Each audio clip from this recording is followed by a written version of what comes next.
I have our last workbook page of the week in front of me. This is page 169 and 170, and we're going to do a little writing with these. And I'm actually going to practice my cursive today, so I would ask that you do the same.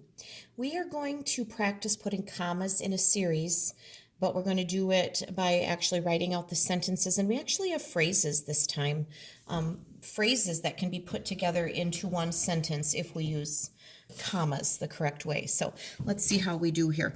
Looking at the examples they give us, writing with choppy sentences is not always ideal. He needs rope for climbing. He also needs gloves for climbing. He needs boots for climbing. Notice that we keep saying for climbing, for climbing, for climbing. We could put all of those things together. He needs rope, comma, gloves, comma, and boots for climbing. Everything goes together. It's not a run-on sentence. And as long as we put our commas in our series there, that works just fine. He wrestles. He scuba dives. He rides bike.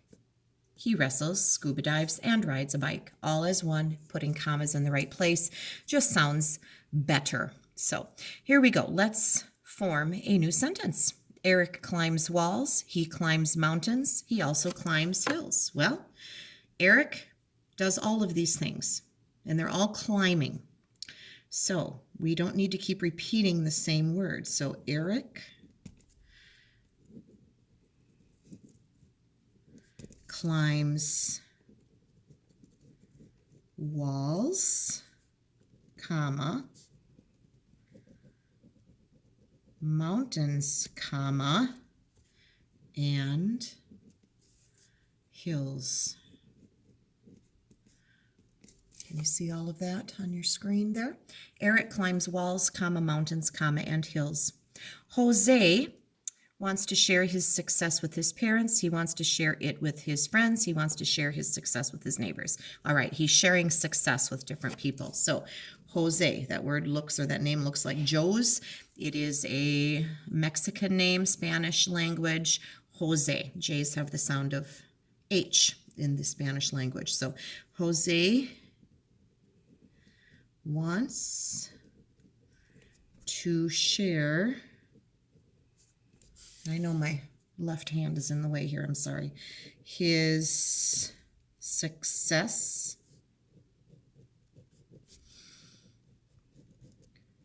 with his parents, comma, his friends, comma, and his neighbors. Now, I didn't write too bigly there. I wrote kind of small, but it's still going to barely fit. So keep that in mind as you're writing if you haven't written these yet. Oh, no, I did not spell neighbors correctly. I put a T in there that should not be, so forgive me. Neighbors does not say neighbors.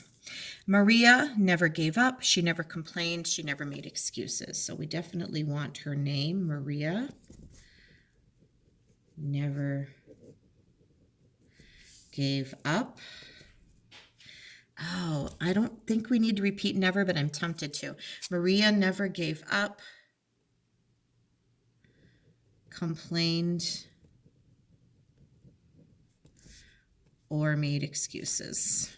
Although there's an argument that says you could have put never and ever, one of those phrases. And I think that would have been okay too, but you would have had to repeat never 3 times. Maria never gave up, complained, or made excuses. I think that works. And again, if you need to stop this and catch up, you know what to do. So Fong practiced in the morning. He practiced at night. He practiced on the weekend. All right, our good cursive capital F. Fong practiced in the morning, comma, can you see that way over there? At night, comma, and on the weekend. Period. So Fong practiced in the morning, comma, at night, comma, and on the weekend period. How does that seem? Again, stop and pause if you need to do that. I'm going to flip this over. And I actually already wrote out the back to save some time for you. The idea on this page is that when we're writing, we want to be descriptive. We want to use exact words and good detail. So they provided us with the steps to start a rock collection, get a box, dig up some rocks, clean the rocks, put them away, read about the rocks. Those directions are very basic and very plain. So what they asked us to do here is to use better words, more exact words, and more words to kind of be more descriptive. So I'll give you my version. It will not be the same as your version, but this is what I did. Instead of get a box, find a sturdy box that has a lid big enough to hold a bunch of rocks. Dig up some rocks became next get a shovel that can help you dig rocks out of the ground and have at her. Clean the rocks. Once you have some rocks dug up, use soap and water to clean them to reveal their beautiful colors. Put them away.